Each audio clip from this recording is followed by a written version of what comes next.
건강검진 결과표에 요산 수치 높게 나왔나요? 통풍 없으면 괜찮은 게 아닙니다. 안녕하세요. 건강검진 같이보기입니다. 건강검진 결과표를 같이 읽어드리는 채널 건강검진 같이보기입니다. 지금 구독 버튼 누르시고 옆에 있는 종 모양 알림 버튼도 눌러두시면 다음 편 업로드될 때 바로 알려드립니다. 이미 구독하고 계신 분들 오늘 영상 좋아요 한 번만 눌러주세요.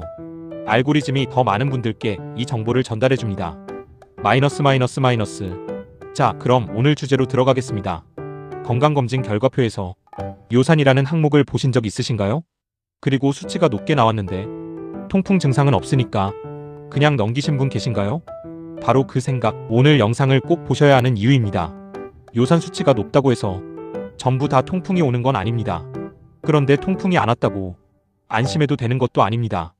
이 두 가지가 오늘 영상의 핵심입니다. 마이너스. 많은 분들이 이런 상황에 계십니다. 건강검진 결과표를 받았습니다. 요산 수치가 7점대 후반, 8이 넘게 나왔습니다. 의사 선생님이 말씀하십니다. 요산이 좀 높게 나왔네요. 통풍 증상은 없으신가요? 없다고 하시면 그럼 생활습관 조절해보시고 다음 검진 때 다시 확인해보세요. 그렇게 마무리됩니다. 집에 돌아와서 인터넷을 검색하시면 요산이 높으면 통풍이 온다. 통풍은 엄지발가락이 극심하게 아프다. 이런 내용들이 나옵니다. 나는 발가락이 안 아프니까 괜찮겠지. 이렇게 생각하시고 잊어버리십니다. 그런데 여기서 놓치는 것이 있습니다. 마이너스. 요산이 높은 상태가 지속되면 통풍이 오기 전에 신장이 먼저 손상될 수 있습니다.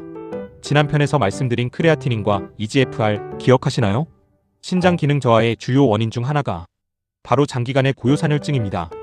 요산 결정이 관절에만 쌓이는 게 아니라 신장의 세뇨관에도 쌓일 수 있습니다.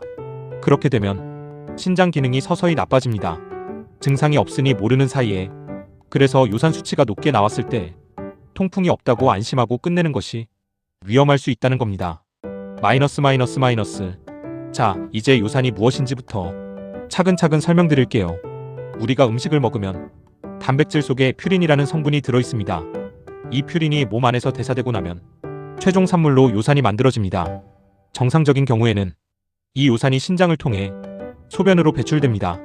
그런데 요산이 너무 많이 만들어지거나 신장에서 배출이 잘 안되면 혈액 속에 요산이 쌓이기 시작합니다. 이 상태를 고요산혈증이라고 합니다. 혈중 요산 농도가 7.0 mgdl 이상인 경우입니다. 정상 수치는 남성 기준으로 3에서 6 mgdl, 여성 기준으로 2에서 5 mgdl 정도입니다. 여성이 정상 범위가 낮은 이유는 폐경 전까지는 여성 호르몬이 신장에서 요산을 배출하는 것을 도와주기 때문입니다. 그래서 통풍은 폐경 전 여성에게는 거의 생기지 않습니다. 마이너스. 고요산혈증이 있다고 해서 전부 다 통풍이 오는 건 아닙니다. 연구에 따르면 고요산혈증이 있는 분들 중 약 70%는 평생 통풍 증상 없이 지낸다고 합니다. 그래서 요산이 높다고 해서 무조건 통풍이라고 걱정하실 필요는 없습니다. 그런데 반대로 통풍 발작이 왔을 때 요산 수치가 오히려 정상으로 나오는 경우도 있습니다. 통풍 발작이 시작되면 몸이 요산을 빨리 배출하려고 하기 때문에 그 순간 혈중 수치가 내려갈 수 있습니다. 그래서 요산 수치만으로 통풍을 진단하거나 배제할 수 없습니다. 수치와 증상을 함께 봐야 합니다. 마이너스. 그렇다면 요산이 높을 때 어떤 경우에 더 주의해야 할까요? 첫 번째, 요산이 9.0 mgdl 이상으로 높은 경우입니다. 무증상이라도 이 수준에서는 신장 손상 가능성이 커지므로 대한내과학회 지침에서도 약물 치료를 고려할 수 있다고 명시하고 있습니다. 두 번째, 고혈압, 당뇨, 만성 콩팥병이 함께 있는 경우입니다. 이 세 가지 질환은 고요산혈증을 악화시키는 동시에 고요산혈증으로 인해 더 나빠질 수도 있습니다. 서로 악순환을 만들어냅니다. 세 번째, 이뇨제를 장기 복용하는 경우입니다. 고혈압이나 심장질환으로 이뇨제를 드시는 분들은 이뇨제가 신장에서 요산 배출을 방해해서 요산 수치를 높일 수 있습니다. 이 경우에는 담당 의사와 상의해서 약 조정이 필요한지 확인하세요. 마이너스. 통풍 발작이 왔을 때는 어떤 증상이 나타날까요?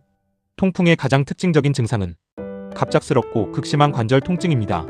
주로 엄지발가락과 발등 사이 관절에 처음 생기는 경우가 가장 많습니다. 해당 관절이 빨갛게 부어오르고 손을 살짝 대거나 얇은 이불이 스치기만 해도 극심한 통증이 옵니다.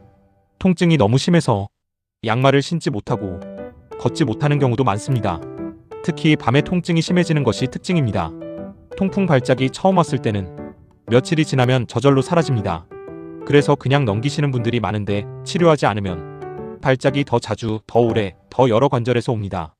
엄지발가락 외에도 발목, 무릎, 손목, 발꿈치 등 사지관절 어디에나 생길 수 있습니다. 마이너스. 요산 수치를 낮추기 위해 어떤 것을 주의해야 할까요? 가장 먼저 피해야 할 것들입니다. 첫 번째, 내장류입니다. 곱창, 간, 콩팥, 심장 같은 동물 내장에는 퓨린이 매우 많이 들어있습니다. 두 번째, 맥주입니다. 맥주는 퓨린 함량도 높고 알코올도 들어있어서 요산 수치에 가장 나쁜 음료입니다. 소주나 위스키는 퓨린 함량이 낮다고 하지만 알코올 자체가 신장에서 요산 배출을 막고 요산 합성을 촉진하기 때문에 주종에 관계없이 절주가 필요합니다. 세 번째, 과당이 든 음료입니다. 탄산음료, 과일주스, 시럽이 든 음료들은 과당이 요산 합성을 증가시킵니다.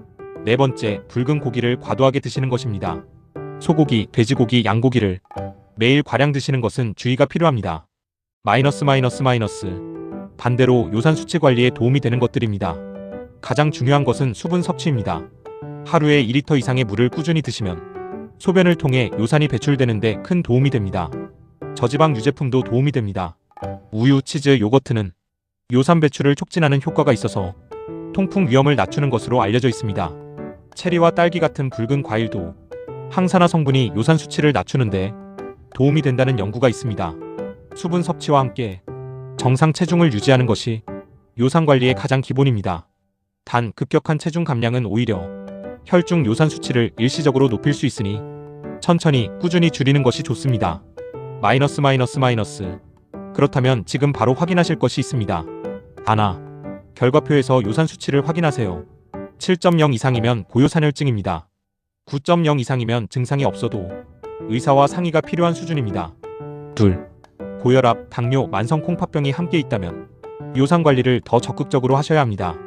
다음 검진 때 요산 수치 추적을 반드시 요청하세요. 셋, 이뇨제를 드시고 있다면 요산이 높게 나왔을 때 담당 의사에게 이뇨제 복용 사실을 알려주세요. 약 조정이 필요한지 확인하시기 바랍니다. 마이너스. 이제 여러분은 달라지셨습니다. 요산이 높은데 통풍 증상이 없다고 그냥 넘기시던 분이 이제는 요산이 신장에도 영향을 미친다는 것, 생활 습관으로 관리할 수 있다는 것, 어떤 경우에 의사와 상의해야 하는지를 아시는 분이 됐습니다. 건강검진 결과표 한 장을 제대로 읽으면 내 몸이 보입니다. 저희 건강검진 같이 보기가 그 길을 함께 걷겠습니다. 마이너스. 오늘 영상이 도움이 되셨다면 좋아요 버튼 꼭 눌러주세요. 요산이 높다는 소견을 받으신 분이나 통풍이 걱정되는 가족분이 계신다면 이 영상 지금 바로 공유해주세요. 저장 버튼도 눌러두시면 다음에 결과표 받으셨을 때 다시 꺼내보시기 좋습니다. 아직 구독 안 하신 분들 지금 구독 버튼과 알림 설정까지 해두시면 다음 편 바로 받아보실 수 있습니다. 다음 편에서는 건강검진에서 빈혈 소견을 받으셨거나 헤모글로빈 수치가 낮게 나오신 분들을 위한 혈색소 이야기를 다룰 예정입니다. 피로감이 심한데 이유를 모르겠다는 분들 꼭 보셔야 할 내용입니다. 저희 건강검진 같이 보기와 함께 결과표 더 이상 혼자 보지 마세요. 감사합니다.